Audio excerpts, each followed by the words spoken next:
Good day and welcome to Islandstats Sports. I'm Earl Baston. The inaugural Emlyn International Moth Regatta is primed for a showdown between Chris Rashley and Rob Greenhall on the Great Sound, and at stake is a winner's purse of $5,000. 3 races are on tap today, and it's anyone's guess as who will come out on top of the event hosted by the Royal Bermuda Yacht Club. With the wind blowing 18 to 25 knots yesterday, Rashley retained the overall lead, but only after Greenhall capsized in the day's 3rd race and the 8th of the series.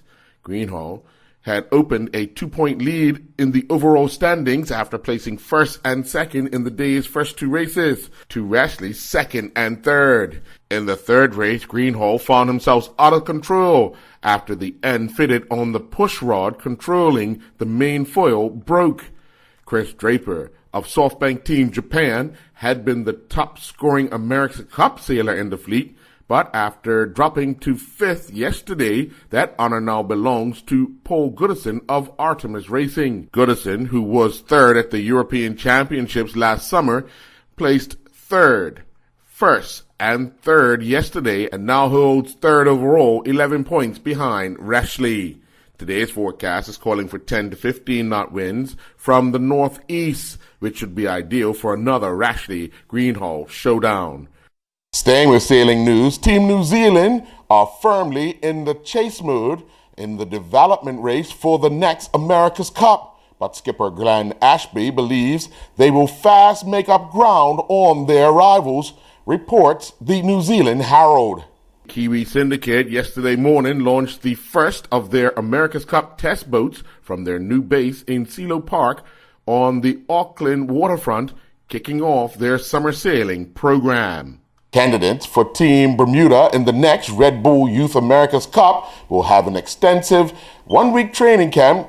The performance of the candidates at the camp will help the selection committee determine which young athletes should advance in the process. 40 have met the minimum requirement to date and are expected to participate in the camp. However, that number is likely to grow as a new crop of candidates has registered for the next open cast call on December 20th. Thus far, at least 24 athletes have registered their intent to try out for this month. Those who meet the minimum standards on December 20th will participate in the training camp with the other candidates who advanced as a result of tryouts held earlier this year. Jillian Teixeira was back in action in the CSI 2 and CSYH1 International Horse Jumping event in Belgium. Teixeira, in her only event on day 1, finished 88th riding Duke of Somerset in the 1.30-meter Table A in 2 phases class. The pair clocked a time of 54.28, and they had 12 penalty foul points. An independent financial audit will be conducted by the International Olympic Committee, the IOC, into grants it awards to various international federations and national Olympic committees, including the Bermuda Olympic Association, in a bid to increase transparency within sport in the midst of the corruption and doping scandals, Thomas Batch, the president, has announced. Process to be initiated in 2016 and covers finances as well as good governance was adopted by the IOC Executive Board at the conclusion of its meeting yesterday. It has the support of both federations and NOCs according to the IOC, and 89 out of the 206 NOCs have already begun the financial audits. The news follows the Association of Summer Olympic International Federations adopting its own Good Governance Task Force, which aims to practically support the Federation's intentions to ensure good governance within their own structures. The Bermuda Football Association has been advised that due to a scheduled conflict at Police Field on Sunday, December the 13th, 2 matches have been moved. As a result, the following Friendship and Shield matches will take place at the Wellington Oval. At noon, St. George's Colts will take on the Paget Lions in the Shield match, and then at 2:30 p.m., the Friendship match between Devonshire Colts and Hamilton Parish will kick off.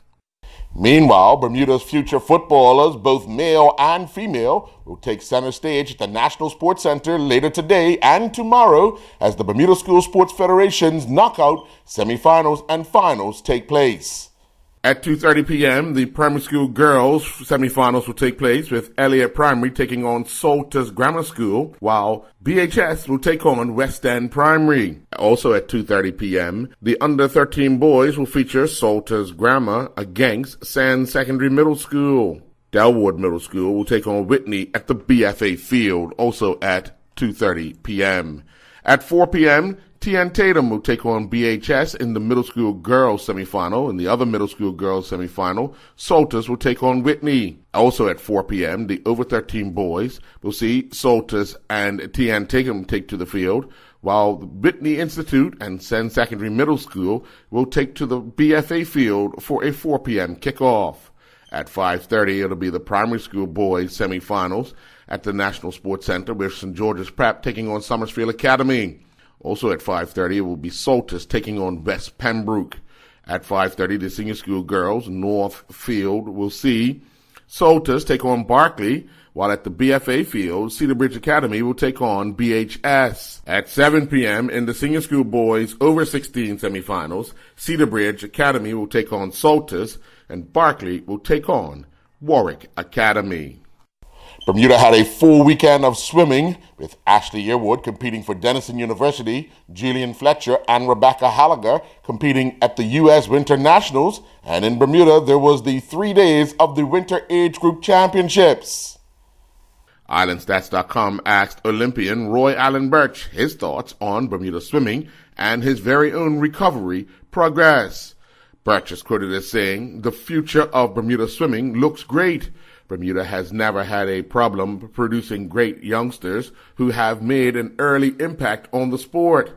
Our job is to make sure they have the opportunity to continue to succeed and grow in the sport." He goes on to say, "With Julian Fletcher, Rebecca Halliger, and myself still continuing to push ourselves in the sport, it allows for more information to travel to our young swimmers. We have access to the latest and greatest training techniques, which we can pass down to our younger swimmers to adapt early in their career. Bermuda swimming has never really had swimmers continue into the sport professionally and give back new training methods and workout styles in order for the next generation to succeed. We are not only on a pursuit to fulfill our dreams, we are also bridging the gap between age group, college, and professional swimming." He closes out by saying, "My legs are doing really well. They are getting stronger every week, and my ability to perform, exercise, and perform better in the water is consistently increasing. I do have a lot of work to do, but I feel good about where I am at this time. The main thing I need to make sure is I get rest. I used to have the tendency to overwork myself, but now I have to listen to my body, otherwise I could make a mistake that can't be fixed." End quote. The Israel Football League is back underway, and after 2 rounds, things are starting to take shape. Nadav Williams and his Haifa Underdogs teammates are ranked highest in the league with a 2-0 record. Williams and his teammates were handed a tough schedule to begin the season, facing off against the Israel Football League defending champions in their opener, and then they faced the team that went down in the championship game. The Haifa Underdogs attack is looking good, and the defense has stood tall. One can see the coaching staff really made the perfect team to open the season. I end this sportscast with a heavy heart after learning of the passing of a good friend, Casey Simons. Simons and I had many battles when I played for St. George and, of course, for him for North Village. Today, we offer our condolences to the Simons family, the North Village Community Club, the football family, and all of his friends. Simons, gone too soon.